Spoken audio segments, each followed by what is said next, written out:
Alors aujourd'hui, une vidéo qu'on voit souvent sur Internet, à savoir démonstration que racine de 2 est irrationnelle. Alors on la voit souvent, mais il y a un petit point à chaque fois qui me gêne quand je la regarde sur Internet. Je vous en parlerai au cours de la démonstration. Mais d'abord, essayons de revenir un petit peu sur ce qui s'est passé lorsque Pythagore, j'imagine, et ses disciples, eh bien, pour eux, dans la vie, il y avait les nombres entiers. Je parle même pas des négatifs, hein, même pas du zéro d'ailleurs. Et puis il y avait les nombres fractionnaires.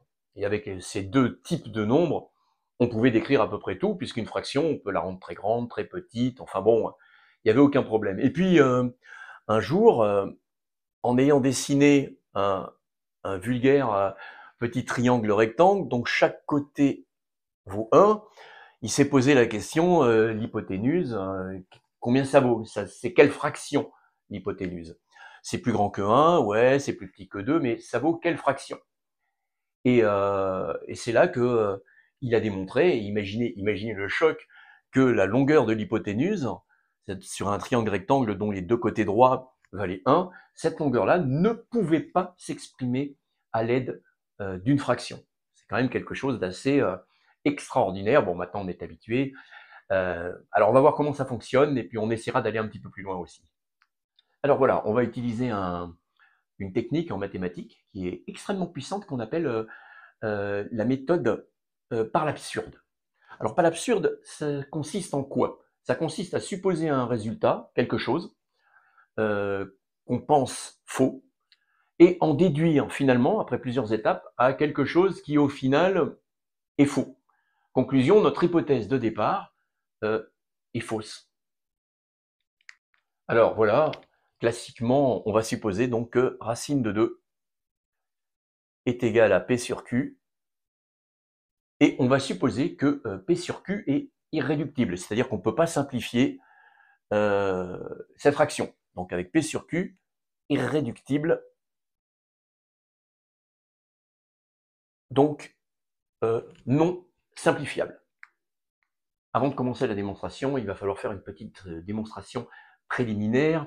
Alors on y va, on va se lancer. On va supposer que n est pair, et donc si n est pair, ça veut dire que je peux écrire n sous la forme de k. Et donc si je l'élève au carré, on verra plus tard hein, à quoi ça va servir, si je l'élève au carré, n vaudra donc 4k2, c'est-à-dire 2 fois 2k2. Et donc, si n est pair, son carré est pair aussi. Exactement de la même façon, si n est impair, alors dans ce cas-là, n s'écrit sous la forme de k plus 1, et en l'élevant au carré, ça donne 4k2, pardon, n au carré égale, donc 4k2, plus le double produit, plus 4k, plus 1, c'est-à-dire, si je mets 2 en facteur, 2 facteur de 2k2 plus 2k plus 1. Donc, si n est impair, son carré est de la forme 2 fois quelque chose plus 1, donc le carré de n est lui aussi impair. Nous venons donc de démontrer que si n est pair, son carré est pair, et si n est impair, son carré est impair. Maintenant, ce que nous allons faire, et c'est ça que je trouve des fois sur Internet qui n'est pas peut-être hyper clair, on va essayer de démontrer la réciproque. C'est-à-dire qu'on va essayer de démontrer que si n au carré est pair, alors, dans l'autre sens, n est pair. C'est ce qu'on va essayer de démontrer. Attention, hein, on avait démontré dans un sens, on va essayer de démontrer la réciproque. Comment est-ce qu'on va démontrer la réciproque? Eh bien, par l'absurde. Donc,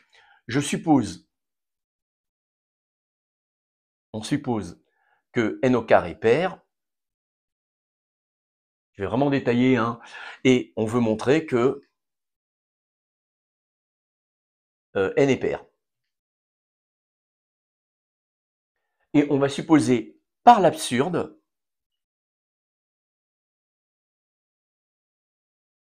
donc par l'absurde, voilà ce que ça veut dire, hein. Je veux montrer que n est pair, donc je vais supposer le contraire. Donc par l'absurde, supposons que n est impair. Si je suppose que n est impair, alors, bien, j'ai démontré tout à l'heure que si n est impair, son carré est impair. Alors, n au carré est impair. Mais ça, c'est pas possible, puisque j'avais supposé que n au carré était pair. Conclusion, je peux donc en conclure que si n au carré est pair, n est pair. D'accord? Donc je répète une seconde. Je veux montrer cette chose-là, soyons très clairs, c'est-à-dire la réciproque de ce qui était au-dessus. Et je vais supposer que n au carré est pair. Et je vais supposer aussi que n n'est pas pair, mais n est impair. Donc par l'absurde, je vais supposer que n est impair. Si jamais n est impair, alors son carré est aussi impair. Et ça, c'est pas possible, puisque d'après mon hypothèse de départ, n au carré était pair. Conclusion, mon hypothèse absurde de départ est fausse. N n'est donc pas impair, mais n est pair. En conclusion pour cette première étape, qu'avons-nous démontré? On a démontré que si n est pair, alors son carré est pair. Et là, on vient de démontrer la réciproque. Donc, nous avons démontré que n est pair si et seulement si n au carré est pair. Il nous reste à terminer. Bon, le reste est assez classique. Donc, on va supposer, donc par l'absurde, hein, j'y reviens encore une fois, on suppose par l'absurde, on va supposer donc que racine de 2 est égale à, ce qui est marqué ici, P sur Q, et que la fraction P sur Q est irréductible. On obtient donc que P est égal à racine de 2Q, ce qui nous donne P au carré égale 2Q2.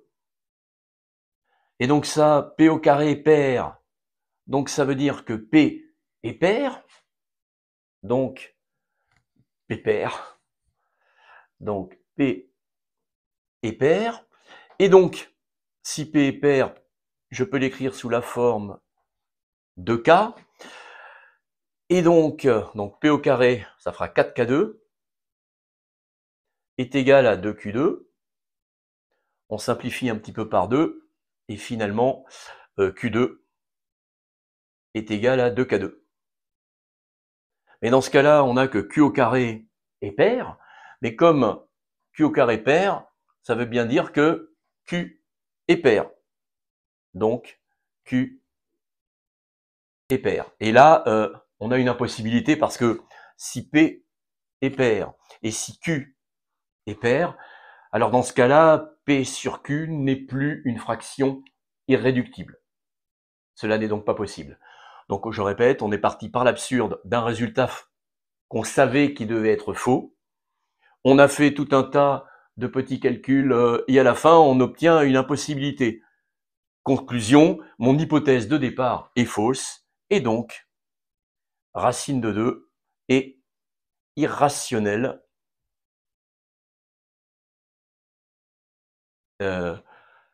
Et on a démontré ce qu'on voulait démontrer. J'attire 30 secondes votre attention sur le vocabulaire en mathématiques. Hein. Irrationnel pour un nombre, hein, dans la vie de tous les jours, irrationnel, on sait très bien ce que ça veut dire.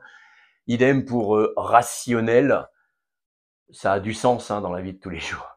En mathématiques, je pense que il faut faire un petit peu attention aussi avec le sens des mots.